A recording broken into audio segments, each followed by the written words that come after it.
Aujourd'hui à RPM, le Chevrolet Trax 2RS 2024. Par comparaison avec le Trax de précédente génération, on a un design qui est beaucoup plus affirmé. Puis moi, je le remarque avec le capot qui est beaucoup plus long. En fait, toutes les proportions, on aurait pu appeler ça carrément d'autre chose que Trax et ça aurait totalement fonctionné.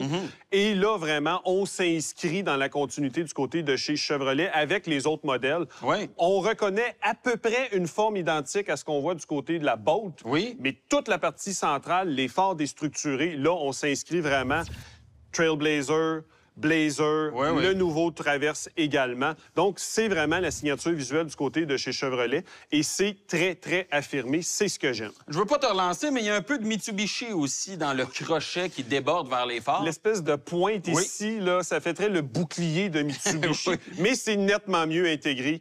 Faut le spécifier. Bon, ici, on a une applique en chrome fumé. Ça change selon les versions, parce qu'ici, on a une version 2RS, donc plus sportive du point de vue de l'apparence, à tout le moins. Exactement. Les versions LT et LS, là, on va être plus dans le bling-bling habituel du côté de chez Chevrolet. Avec du chrome. Ce sera chrome argenté régulier. Et c'est d'ailleurs la seule applique de chrome sur la carrosserie du véhicule. Personnellement, je trouve que c'est bien dosé. Comme tu disais, on a une version RS, donc un peu plus affirmée en matière de style dynamique. Et à cela, tu ajoutes la version active qui est au sommet de la gamme avec la 2RS. Et là, on va avoir une grille de calandre qui va être complètement différente, aménagée différemment aussi. Donc, ça va être plus dynamique. Et ça, c'est bien quand même parce qu'on a un véhicule qui est pas cher, d'entrée de gamme, mais on a du choix.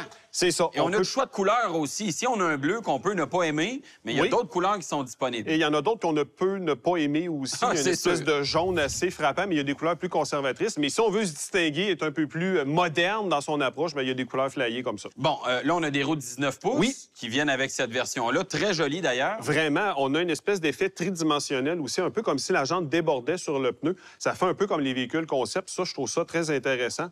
En fonction des autres versions, on va avoir du 17 ou du 18 pouces. Il faut savoir que la version LS de base, on a des enjoliveurs de 17 pouces. Donc là, le look est un petit peu moins sexy. Un point, par contre, que je remarque, c'est la découpe du capot. La portion qui est très verticale ici va être très, très exposée aux éclats de roche. Donc ça va être à surveiller. Une pellicule de protection, c'est pratiquement obligatoire. Au profil, on a des proportions qui sont quand même assez singulières. C'est très long comme véhicule et c'est accentué par le fait qu'on a une protection en bas de caisse qui est quand même assez généreuse. Encore une fois, on a fait mention qu'il n'y avait pas de chrome sur la carrosserie, mais là, regarde le tour de fenêtre, il n'y en a vraiment pas. Je trouve que c'est beau, surtout avec la version 2RS. Et ça nous amène vers l'arrière où là, tout ça semble s'élever un peu trop. On a comme une formule en ciseaux, si on veut, avec le toit qui s'abaisse, l'arrière qui remonte, ça gonfle la partie arrière. Ça la met vraiment en évidence, d'autant plus qu'on a des feux de position qui sont placés vraiment latéralement aux extrémités. Des proportions qui sont quand même assez particulières. On a aussi une structure dans le haillon même qui reprend un peu la forme de ce que l'on a du côté de l'avant et aussi du Blazer. Avec des lignes qui s'en vont vers l'extérieur du véhicule. Ça, c'est bien, c'est réussi. Qui donne un effet encore plus large au produit. Comme s'il y en avait besoin. Exactement. Tu lis dans mes pensées. Et la partie inférieure qui est quand même assez texturée avec du noir mat, noir lustré. Donc, l'habillage du véhicule dans sa version 2RS, je trouve que c'est quand même assez intéressant. On lésine pas quand même sur les différents accents de texture, etc., pour vraiment donner une apparence qui est quand même intéressante, malgré le fait que c'est un produit d'entrée de gamme. Mais on lésine à une place. Les feux à l'arrière, ampoule incandescente, honnêtement, à 32 000, on aurait pu relever un peu plus cet aspect-là. Chose qu'on a appréciée sur le véhicule quand même, c'est la qualité de l'assemblage, qualité de la peinture, qui sont tous les deux tout à fait décents. Donc, ça marche.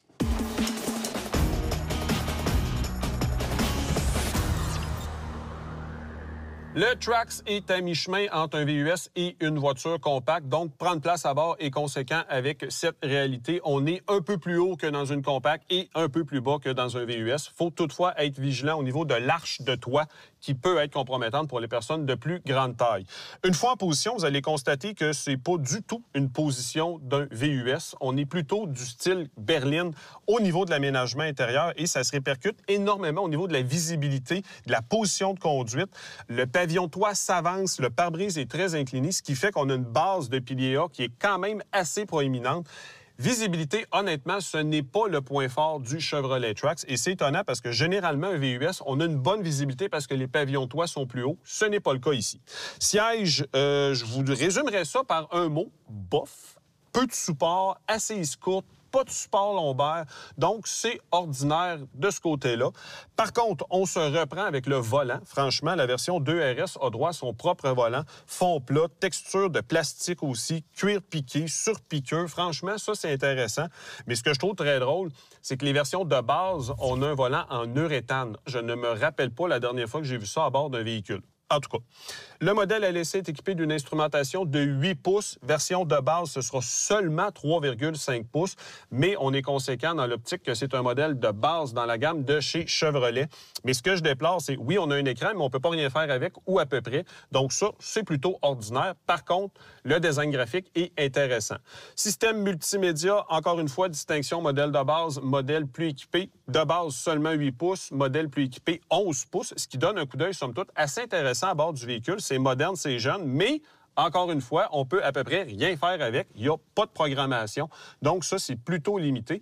Mais heureusement, vous pouvez brancher Apple CarPlay et Android Auto. Donc ça rend le tout un peu plus fonctionnel.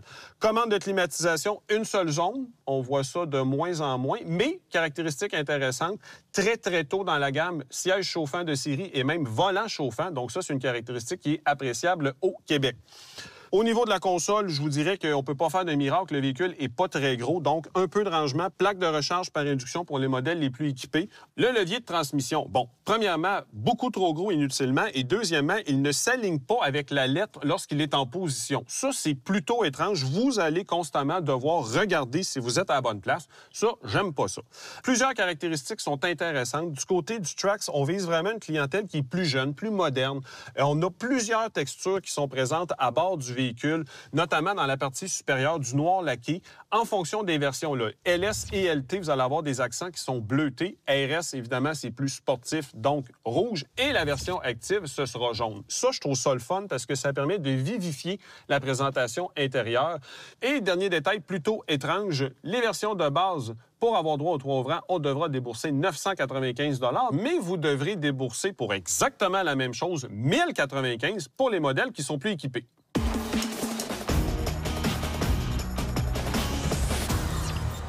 Malgré le fait qu'on a un angle d'ouverture de la portière qui est assez petit, c'est surprenant à quel point c'est facile de monter à bord du véhicule.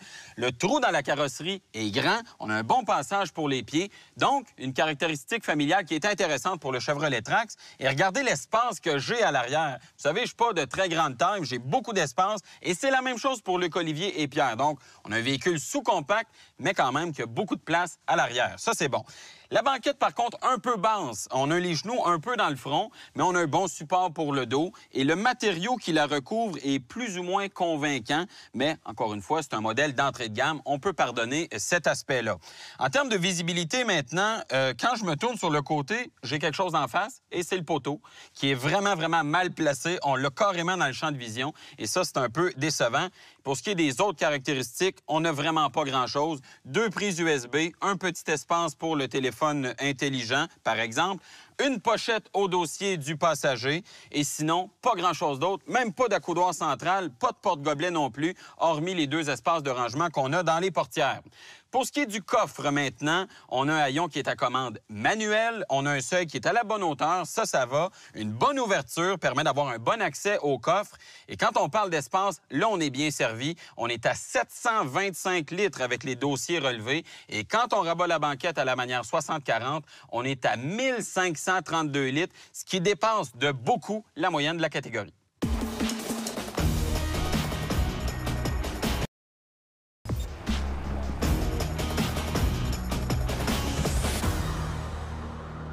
Luc Olivier, avec un véhicule d'entrée de gamme, on ne vise pas nécessairement la performance, mais ça nous prend au moins de la douceur et un bon rendement de la mécanique. Oui, et là, on a un moteur qui a seulement 3 cylindres. Oui. Ce sont des moteurs qui ont la réputation d'être bruyants et vibreux. En plus, oui. Donc, on va aller mettre ça dans le fond pour voir comment ça se débrouille.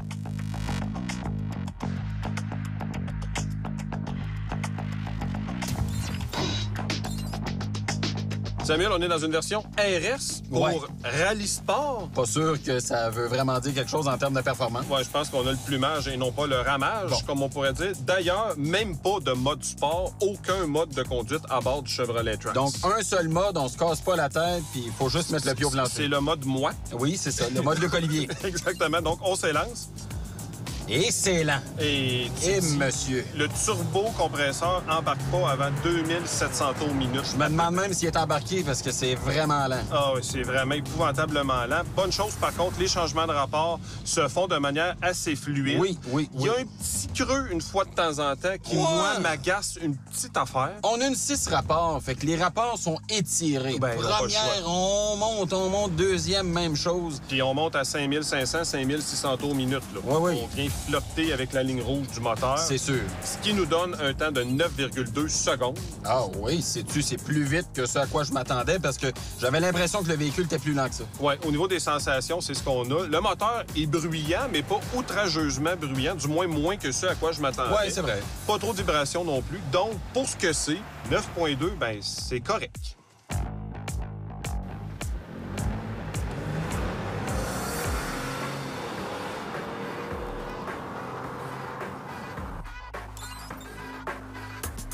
Exercice de freinage maintenant, 100 km/h, 0. Ouais, c'est sûr que là, on a un petit véhicule, mais pas cher en plus. Ouais. Ça, c'est pas une excuse, par contre. On va avoir une bonne performance de Oui, freinage. ça, c'est obligatoire, c'est nécessaire. Oui.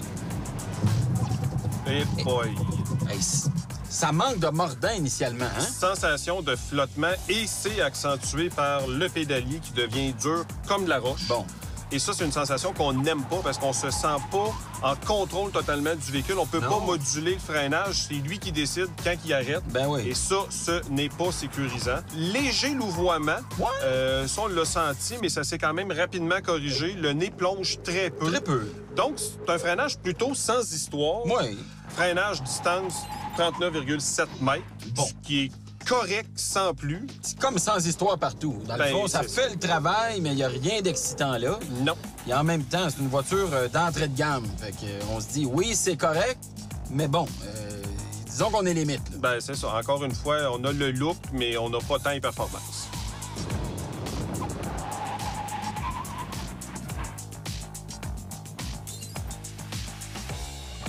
Exercice de slalom maintenant, Sam, avec le Trax. On a des pneus 19 pouces, mais un pont rigide à l'arrière. Donc, peut-être ça va nous nuire. 19 pouces, mais du 2,45, donc une bonne largeur. Oui, les pneus, ça colle. Continental, là, ça marche là-dessus. Oui, vraiment. Ça, c'est bien réussi. Un petit peu de sous-virage, hein, par exemple, à la limite, là. Oui, un petit peu de sous-virage, mais je te dirais que la direction, elle communique pas.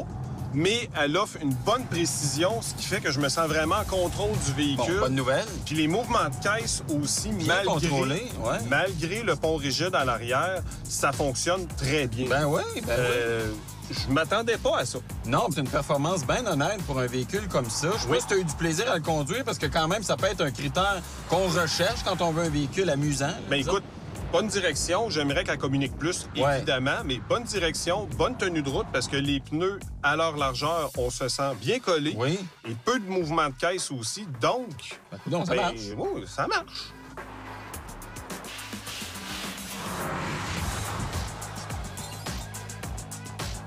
Évitement d'obstacles à 90 km/h maintenant avec le Trax. Et là, quand même rassurant ce qu'on a vécu à date.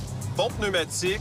Direction qui communique bien, suspension qui nous ont pas du tout laissé tomber. Ouais, mais là, c'est complexe comme manœuvre. On met tout ça ensemble, on peut avoir des surprises. Ouais. Bon. Au freinage, on l'avait vécu lorsqu'on a fait le 100 km/h 0, sensation de flottement. Et là, c'était exacerbé, littéralement. Oui. Dès le premier braquage, là, j'avais plus aucun contrôle. Le pédalier est venu dur comme de la roche et j'avais aucun mordant au niveau du freinage. Sentiment vraiment pas agréable. Ce qui m'a sauvé, par contre, c'est l'adhérence des pneus. Ah, c'est sûr. Et là, on le rappelle, on est avec du 19 pouces. Oui, du 245 mm de large. Continental. T'sais, tout est là pour que ça marche. On a le gros forfait, là. Il y a des versions à du 17 pouces aussi sur le Trax. Donc ça, c'est un pensez-y bien. La distance, quand même assez longue aussi. Donc, de manière générale, sans passer le test pour ce qui est de l'évitement d'obstacles, mais sentiment de sécurité vraiment ordinaire, puis la distance de freinage est trop longue.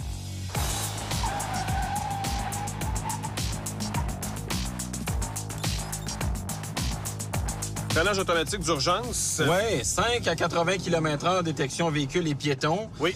Véhicule, c'est à partir de 60 mètres devant le Trax et piéton 40 mètres. Bon, signal sonore, freinage. Et boy.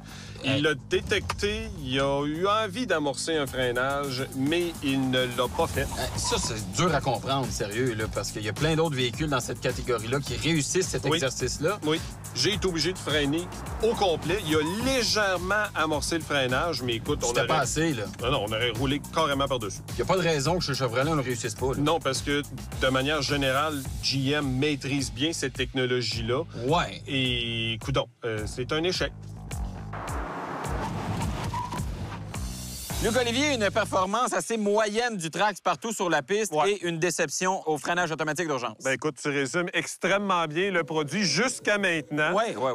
Et là, évidemment, c'est l'épreuve de la route et c'est ce qu'on s'en va faire. Le Trax est un véhicule à vocation urbaine, je pense qu'on l'a bien mentionné. Vocation économique également. Mais est-ce qu'on a un compromis à faire quand on prend la route avec le véhicule? Ben pas tant. Honnêtement, je te dirais que c'est un petit véhicule qui offre un agrément de conduite qui est certain. Là, comme j'ai déjà souligné, j'aimerais que la direction soit un peu plus précise qu'elle ne l'est. Ouais. Mais en comparaison avec ses compétiteurs, côté agrément de conduite, on est mieux placé avec un Chevrolet Trax qu'avec un Hyundai Venue ou encore un Nissan Kicks. Oui, en fait, moi, je trouve qu'à l'intérieur du Trax, on sent moins dans un véhicule d'entrée de gamme que dans un Venue ou dans un Kicks. Totalement. Qui sont vraiment, bon, qui ont un peu plus d'âge, là, quand même, des véhicules qui sont arrivés depuis quelques années déjà. Et l'âge commence à apparaître, mais il reste qu'on a une sensation qui est un peu plus enveloppante, si on veut, dans le Trax, un peu plus confortable, entre guillemets, par rapport aux concurrents. Et la position de conduite, il joue aussi pour beaucoup. C'est sûr. Bon, mécaniquement, on va se le dire, là, le petit 3 cylindres, il chante sa vie. En fait, il râle sa vie sur une base régulière. Dès qu'on est en accélération, même si c'est pas une accélération qui est particulièrement vive, on l'entend. Personnellement, ça me tanne un peu. Il reste que, tu sais, l'expérience nous a montré que les moteurs 3 cylindres, de façon générale, c'est des moteurs qui manquent de raffinement. Il y a des petites vibrations, il y a une sonorité qui est pas harmonieuse, puis on retrouve exactement ça dans le Trax. Exactement. Là, il faut parler de la transmission, évidemment, parce qu'on a seulement une boîte automatique à 6 rapports. Oui, ce qui est plutôt contraire à ce qu'on retrouve généralement dans les véhicules modernes, particulièrement en 2024. Des 6 rapports, on a à peu près plus ça, sauf chez Mazda. Oui, grosso modo, là. On peut quand même résumer que globalement, une CVT aurait été plus intéressante, surtout dans l'optique de rabattre la consommation de carburant. Mais je dois quand même confesser qu'en conduite urbaine, cette boîte automatique-là livre quand même bien la marchandise. Ça, il faut quand même le noter. Mais il y a nécessairement un compromis qui est fait au niveau de la transmission qui entraîne une forte consommation de carburant. Oui, bien effectivement, parce qu'on a une transmission qui va étirer les rapports un peu plus, alors que la CVT viendrait mieux exploiter la puissance globalement de cette motorisation-là, qui est quand même peu puissante. Oui, elle a beaucoup de couple, mais très peu de puissance, ce qui fait qu'on est toujours en train de solliciter la mécanique. Une bonne transmission à variation continue, comme ce qu'on retrouve chez les concurrents par ailleurs, aurait permis de mieux exploiter la puissance disponible. Ça nous donne donc une consommation de combien sur notre circuit? C'est 7 litres au 100. C'est ça. Et on le sait que notre circuit est de manière générale optimiste en matière de résultats de consommation. Donc, moi, 7 litres, je trouve que c'est quand même trop haut pour ce qu'on a comme produit. D'autant plus qu'on a fait des efforts pour avoir un 3 cylindres turbo-compressé, une mécanique qui est quand même complexe, mais qui ne donne pas un rendement appréciable en termes de consommation de carburant. En fait, GM n'est pas allé au bout de l'idée. On arrive avec une réduction de la cylindrée, une optimisation de la motorisation, mais quand vient le temps de mettre une transmission, là, on nous laisse tomber. Et il y a un autre aspect aussi qui est, selon moi, un recul pour cette nouvelle génération-là du Chevrolet Trax. Il n'y a plus de rouage intégral de disponible.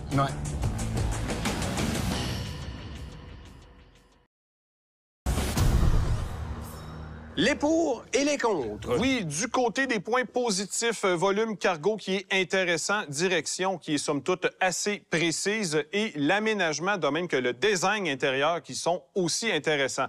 Du côté des points négatifs, maintenant, forte consommation de carburant, retrait du rouage intégral et des coûts d'entretien, notamment au niveau des freins qui sont pharaoniques. Samuel, pas facile. J'ai du pain sur la planche pour la recommandation. Fais-nous du beau pain tranché. Écoute, je t'écoute sérieusement. Là. On se base sur la fiabilité quand même qui est intéressante de ce produit-là. C'est quand même un produit qui a certaines qualités, notamment en termes d'espace intérieur. Puis la formule aussi qui est intéressante, qui est attractive pour les consommateurs. Donc, quand on se base là-dessus, quand on se base sur le fait que c'est un véhicule d'entrée de gamme, c'est un véhicule qu'on va vous recommander, mais concentrez-vous justement sur les versions de début de gamme, les moins équipées. Vous allez avoir un rapport équipement-prix, rapport qualité-prix également qui va être plus avantageux. Puis allez faire l'essai de la concurrence aussi avant d'acheter. C'est pas méchant,